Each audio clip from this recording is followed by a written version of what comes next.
Woo-wee! Wasn't that good to see the old intro again? How's it going, everybody?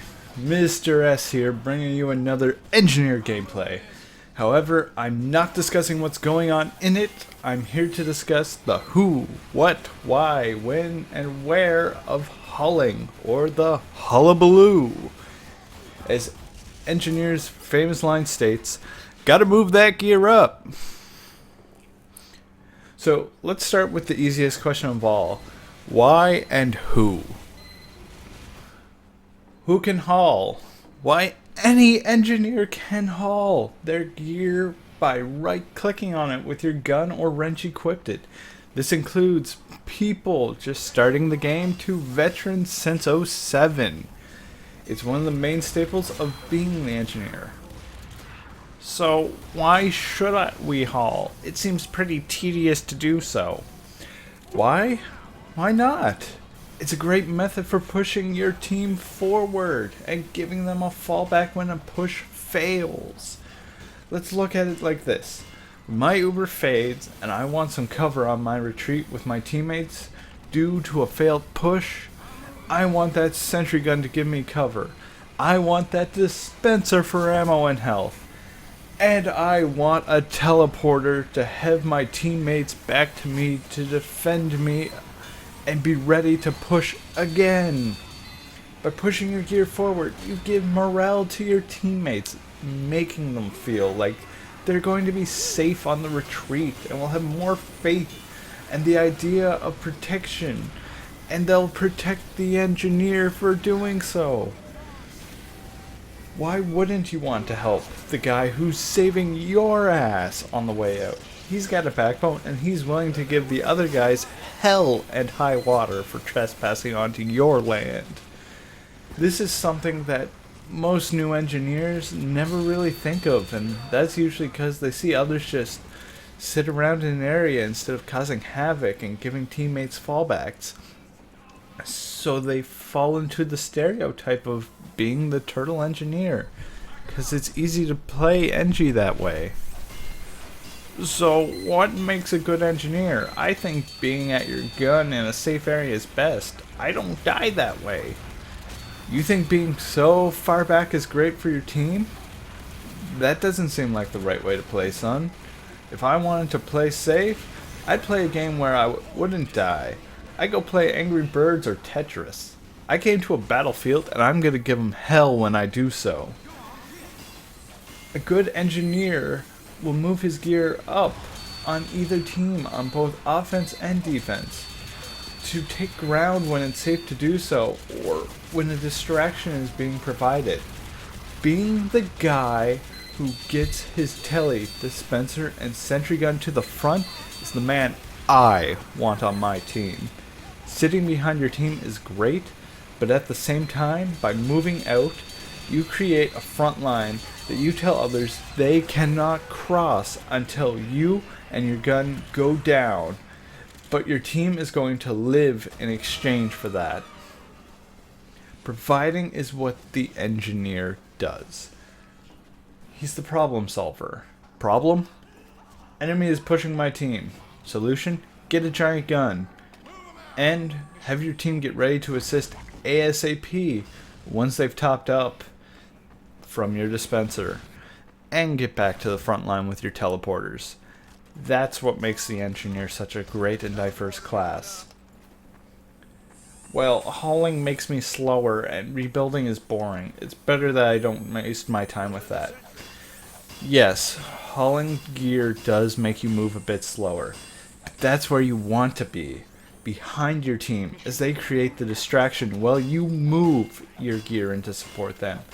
Bring in your gun, drop it, whip out your shotgun, and give a hand. The other team will have to decide what's more valuable, the medic with the Uber going on, or the sentry gun building near them that will shred them apart, or the Ubered and heavy or demo or any class wrecking through them right now. Rebuilding is a bit faster than hauling at times, but sometimes it's not worth the metal to rebuild. Others it is. If I have to run to point A and then back to point B with a dispenser, I'm better off rebuilding it for the 100 metal. If I have to run from spawn B to point B, however, the hauling would be easier and cost less in the long run. This is where you have to make the right decision. Is it the time worth it? Every second matters when it comes to an objective. Metal management is also an important aspect to take into mind here, and it's an important aspect of being an NG. But I'll cover that topic in an entirely different video because it could go on and on. When should I haul? I never know when I should, and it seems very dangerous. Well, yes, this is where the questions get a bit tougher. When should you haul? Well, that's a state of the game at the moment. You need to use every cue along the way to figure out when to haul. Personally, I listen to all comms, mumble, and in-game. Both are useful. I use the kill feed to see who's got the winning fight. So if I see my kill feed pop up with a bunch of red and I'm on blue, I know, hey, no, not a good time to haul. But if I see it filled with blue, I know, time to move out. We're taking this ground and we're claiming it as our own. I watch for medics using Uber or having it ready as my sign to get ready to move out. Seeing a medic walk in or by me with 100% Uber charge along with a heavy says, okay, time to move in. We're going to take ground. We're going to pop Uber. If I see the medic's head just explode in front of me before he pops the Uber, I know to immediately start going back. It's going to be a terrible decision on my part. But it's a great sign and a way to tell when you're ready to move out. And the scoreboard. It gives you the idea how even is the battle and will allow me to get away with what I'm about to do. If you see your team has player advantage by at least 3 or more, you know that hauling your gear is going to cause real damage to them. Whereas if you're missing the 3 players, you're going to find out it will hurt you and do your team more harm than good. This is where your decision making needs to come in. If at least 3 of all of these things are going in a positive way, move out. Move that gear up. If they are negative, be ready to fall back. Your gun may go down, but it's definitely not something you want just to outright happen to you. So just be ready on that fallback. Hauling correctly won't come overnight either. It takes lots of practice, and it's a skill a lot of engineers lack in their skill set. This is what adds an unlimited skill ceiling to the engineer. It provides the element that other classes don't have.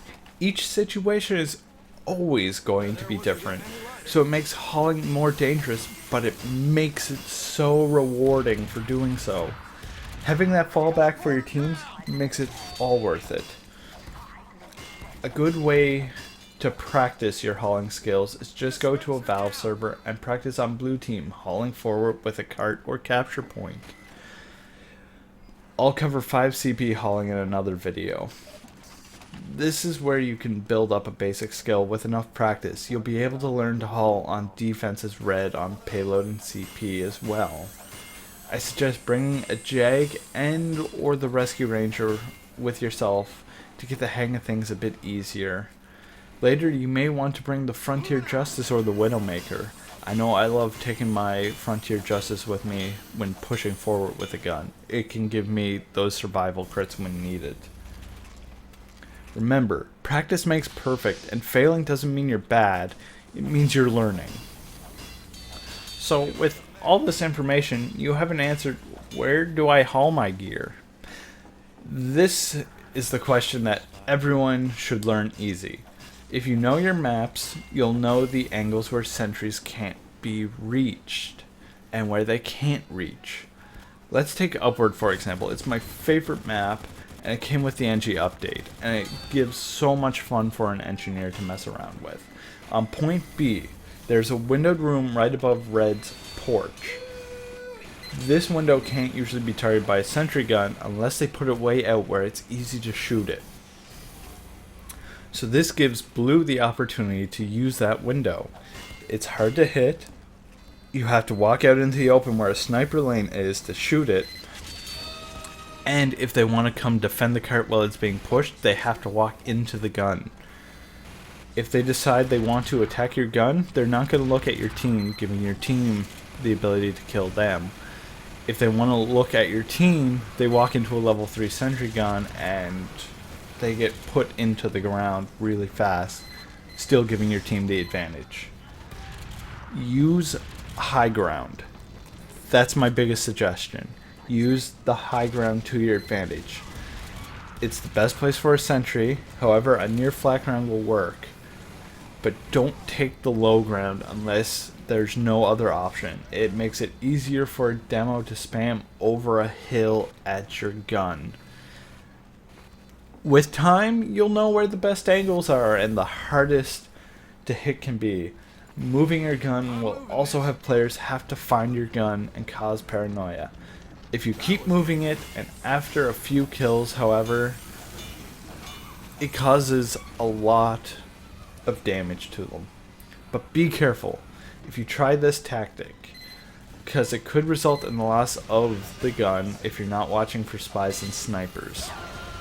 So remember, practice, have fun, and cause as much chaos as possible. And remember to tell the enemy, start praying, boy.